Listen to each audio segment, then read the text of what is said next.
Yaudah halo guys, welcome back to BCTV Sial Channel. Kembali lagi bersama gue Distira, gua Revan. Di konten kali ini kita akan membacakan alur film yang berjudul Perempuan Bergaun Merah. Film ini dirilis pada tahun 2022. Film ini menceritakan tentang siswa-siswi yang sedang berpesta miras. Namun ada salah satu siswi yang menghilang secara misterius. Siapakah siswi tersebut?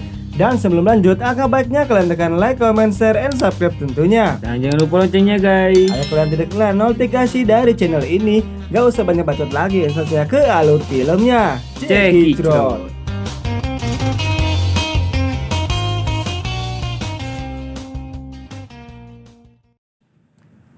Di awal film kita diperlihatkan ada seorang mahasiswa sekaligus Cindo Gemo yang bernama Kara. Dia ini memiliki sahabat yang bernama Dinda.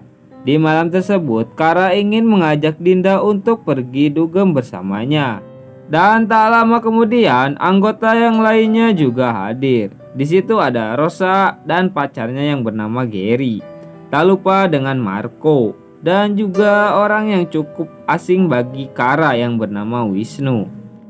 Dikarenakan harga minuman di sana cukup mahal, untuk memperhemat mereka semua pun minum terlebih dahulu di rumahnya Kara. Ternyata alasan kenapa Kara mengajak teman-temannya pergi minum dikarenakan dia ingin healing untuk menghindari pacarnya yang lagi ngambek karena tidak diberi jatah mingguan oleh Kara. Bukannya berangkat tugas, mereka semua malah pada oleng sampai mabuk berat dan hampir tidak sadarkan diri.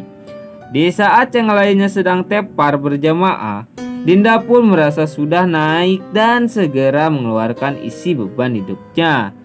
Masih dalam keadaan oleng, Dinda merasa sangat ketakutan karena Wisnu berusaha mengunboxingnya.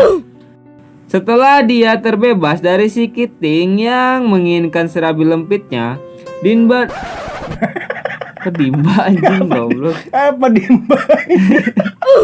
Rimba kali anjing. Dinda pun langsung pulang dan meninggalkan mereka semua. Di keesokan paginya, ibunya Kara langsung menanyakan keberadaannya Kara kepada Dinda. Sontak dia pun merasa bingung, sebab ia juga tidak mengetahui kemana perginya Kara setelah malam itu berlalu. Sudah 1 bulan lebih Kara menghilang tanpa jejak. Hal ini membuat ibunya Kara merasa sangat frustasi. Sampai-sampai dia nekat mendatangi paranormal yang memiliki Byakugan. Biar lebih gampang kita sebut saja dukun Byakugan. Dan hasilnya dukun tersebut mengatakan kalau Kara sudah meninggal. Dan film pun baru saja dimulai. Scene pun berpindah kepada Dinda yang baru pulang. Dia ini hanya hidup berdua saja dengan adiknya yang bernama Ari. Setelah kecelakaan tragis yang menimpa kedua ortunya, sampai mereka berdua pun tewas. Sebagai usaha terakhirnya untuk mencari keberadaan sang putri tercinta, ibu Kara meminta Dinda untuk menemuinya dan meminta Dinda untuk mengakui segalanya. Namun Dinda tetap bersikuku bahwa ia tidak mengetahui apapun tentang keberadaannya Kara. Dan sejak hari itu ibunya Kara berjanji akan membalas dendam kepada orang-orang yang telah membunuh Kara. Sontak amarah ibunya Kara membuat Dinda ketar-ketir dan dia pun langsung kabur meninggalkannya begitu saja. Sejak saat itu satu persatu teman-temannya yang ada di pesta mulai tewas dengan cara yang sangat mengenaskan. Berawal dari si keriting cabul yaitu Wisnu yang diteror oleh sosok perempuan bergaun merah yang menyebabkan Wisnu ditemukan tewas dengan keadaan kepala terputus di elevator apartemennya. Scene pun berpindah kepada Dinda yang kebelet beol. Dikarenakan ia habis makan seblak level 50, baru saja Dinda ingin mengeluarkan beban hidupnya.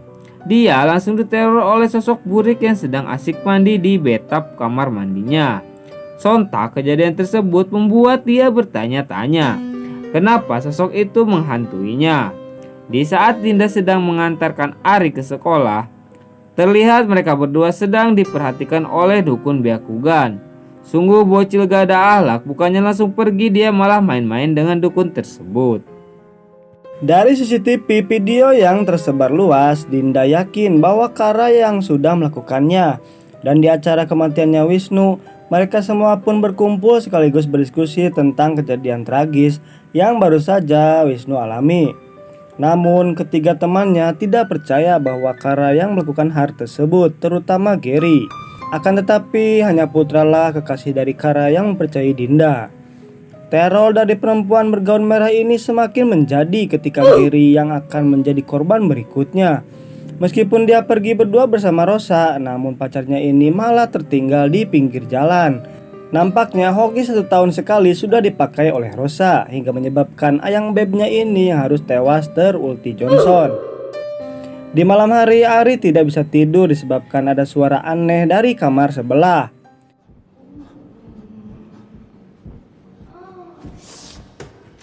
Dikarenakan dia sangat terganggu dengan suara-suara aneh tersebut, dengan penuh keberanian dia pun menegur kakaknya itu, yang ternyata dia sedang melakukan olahraga malam bersama dengan pacarnya. Sungguh apes di saat Ari ingin kembali ke kamar, dia malah diikuti oleh sosok bayangan hitam yang membuat Ari sangat ketakutan. Bukan hanya itu, bahkan setelah masuk pun Ari malah diserang oleh sosok perempuan bergaun merah yang dilihat langsung oleh Dinda. Selang berapa saat ada seseorang yang mengetuk pintu yang ternyata itu adalah Rosa.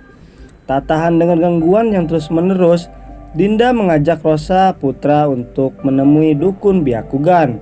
Dari sinilah mereka tahu bahwa Kara memang sudah tewas dan sosok yang menghantui mereka itu disebut dengan nama Hongkui. Dalam urban legend masyarakat Tionghoa, Hongkui adalah perempuan yang bunuh diri mengenakan gaun merah dan berharap arwahnya bisa bangkit kembali. Dan jika ingin terbebas dari teror Hongkui, mereka semua harus segera menemukan jasadnya Kara. Dikarenakan Hongkui akan membalaskan dendamnya dan tidak akan berhenti hingga semuanya selesai. Dengan memakai rompi anti peluru. Sorry. Dengan memakai rompi yang mirip dengan tukang parkir, dukun Byakugan itu langsung melakukan ritual. Dan di hari itu Dinda mulai bisa berkomunikasi dengan arwahnya Kara dan mengetahui apa yang terjadi kepadanya. Namun sang dukun Byakugan telah dirasuki oleh arwah jahat hingga membuat Rosa terluka parah. Sampai-sampai dia mengalami patah tulang dan akupuntur beberapa kali dengan menggunakan pecahan kaca. Meskipun sempat di smackdown oleh Dinda, tetap saja arwah jahat tersebut makin brutal lagi. Untung saja Putra jago bermain gulat yang menyebabkan dukun Byakugan itu terjun dari lantai 2. Mengikuti petunjuk yang diberikan sang dukun Byakugan, Dinda dan Putra pergi ke tempat di mana semuanya berawal, yaitu apartemennya Kara. Setelah sampai di apartemennya Kara, Apartemen anjir. Oh, apartemen ya. Setelah sampai di apartemennya Kara, pemandangan yang dilihat oleh mereka berdua sangatlah mengejutkan. Ibunya Kara ditemukan mendiskonkan nyawanya sambil mengenakan gaun merah. Di sini Dinda sangat histeris. Histeris anjing apa histeris anjir? Histeris. Oke, pakai ini ya, pakai street. PA. Ngaco anjir. Di sini Dinda sangat histeris setelah melihat kejadian tersebut. Di keesokan harinya, Dinda pun menceritakan apa yang dia lihat kepada Putra, bahwa di penglihatannya terlihat di malam hari tersebut Kara telah di-unboxing oleh si bewok yang tidak lain yaitu Marco. Sontak Putra pun langsung histeris setelah mendengarnya. Semenjak saat itu Marco telah ditetapkan menjadi tersangkanya. Dan Putra pun berkata bahwa dia sendirilah yang akan mengurus Marco. Scene pun berpindah kepada Rosa yang akan menjadi korban berikutnya. Hanya dalam sekejap mata Rosa pun tewas dengan cara yang mengenaskan. Berpikir semuanya telah berakhir, ternyata arwah perempuan bergaun merah itu hampir saja membuat adik Dinda menjadi korban. Hampir saja dia ditampol dengan penutup kloset yang membuat Dinda harus membungkus adiknya dengan gorden. Dinda dan Putra pun saling bertukar pikiran. Bagaimana caranya untuk menemukan Kara agar teror hantu perempuan bergaun merah ini berakhir. Di sela-sela obrolan tersebut, Dinda pun menyadari clue yang diberikan oleh Kara saat keduanya terhubung. Dan disitu pun jelas ada hubungannya dengan air. Dengan sigap, Dinda langsung pergi ke apartemen Tara dan bergegas pergi ke tangki air yang berada di rooftop. Benar saja, Dinda berhasil menemukan jasadnya Kara yang sudah membusuk di dalam tangki air. Namun, seseorang tiba-tiba memukul kepalanya dari belakang. Ternyata orang itu adalah Putra. Tapi, kenapa Putra melakukan hal itu? Bahkan Putra sampai nekat menenggelamkan Dinda di tangki tersebut. Dan di sini Dinda mendapatkan sebuah penglihatan bahwa di hari itu di saat Dinda pulang, Putra datang ke apartemennya Kara. Dan apa yang dia lihat sungguh sangat menyakitkan baginya. Saking dalamnya rasa kecewa terhadap Kara, Putra pun secara tak sengaja mendorongnya sampai ia terbentur ke bathtub kamar mandi hingga dia pun tewas. Tak hanya itu, Dinda juga mendengarkan suara Marco yang sempat berdebat dengan Putra. Sebenarnya apa yang terjadi di antara Putra, Kara dan juga Marco? Dan pada akhirnya fakta pun terungkap di sini. Kejadian yang sebenarnya ternyata Marco telah dijebak oleh Putra dan semuanya yang telah terjadi seolah-olah Marco lah dalang dari semuanya. Dan adu mekanik di antara Marco dan Putra pun terjadi di sini. Namun di saat Marco ingin menyelamatkan Dinda, Putra pun melakukan kesalahan lagi yang menyebabkan Marco harus tewas di tangannya. Apakah yang akan terjadi kepada Dinda? Kalian pun bisa lihat sendiri.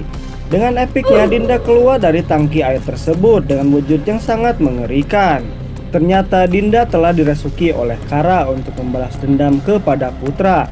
Di saat Dinda mulai bisa mengembalikan kesadarannya kembali, Putra malah menikamnya, yang membuat kemarahan Kara semakin di ujung tanduk. Kara pun langsung menyeretnya terjun dari lantai atas hingga membuatnya tewas seketika bersama dengan jasadnya Kara yang berada tepat di sampingnya. Film pun diakhiri dengan Dinda, Ari dan juga Dukun Byakugan. Dengan diiringi lagu Tionghoa, mereka pun memberikan penghormatan terakhir kepada abunya Kara dan juga ibunya. Dan pada akhirnya film pun selesai. Yo, oke guys, inilah akhir dari film Pengantin Bergaun Merah. Pengantin anjir. Pengantin palu pengantin, cok. Film apa, Cok? Aduh. Perempuan. Iya, perempuan bergaun merah. Dan seperti biasa, gue akan membacakan pesan-pesan kepada kalian. Jadi dengarkan baik-baik. Film ini mengajarkan kita untuk tidak minum minuman alkohol, apalagi sambil mengajak orang yang keriting dan juga bewok. Gak ngaruh kok anjing. Intinya ya jangan membuat inilah orang yang belum kita kenal aja. Ya itu maksudnya, jadi jangan sembarangan ngajak orang untuk minuman keras ya, bahaya itu. Nanti kalian di unboxing ya guys ya. Jadi itulah pesan-pesannya. Jadi gimana menurut lo tentang film ini? Film ini cukup bagus ya, untuk rekomendasi kalian tonton. Dan film ini juga diangkat dari kisah nyata ya. Ada ceritanya, kalian bisa carilah di Google atau di YouTube lah cerita-ceritanya tentang cerita asli dari film ini gitu. Ya cukup sekian aja dari kami. Jadi kalian terus dukung channel ini untuk sampai segera sebelum akhir tahun ini 1K ya guys ya. Terus dukung channel ini ya guys ya. Bantu ya, bantu share kepada teman-teman kalian ya. Ya, kalian juga boleh request di kolom komentar, oke? Jadi tetap dukung channel ini dengan cara like, comment, share, and subscribe tentunya. Dan jangan lupa loncengnya guys. Agar kalian tidak ketinggalan notifikasi dari channel ini. Gue Yudhistira pamit. Gua Revan. See you next time video. Bye bye.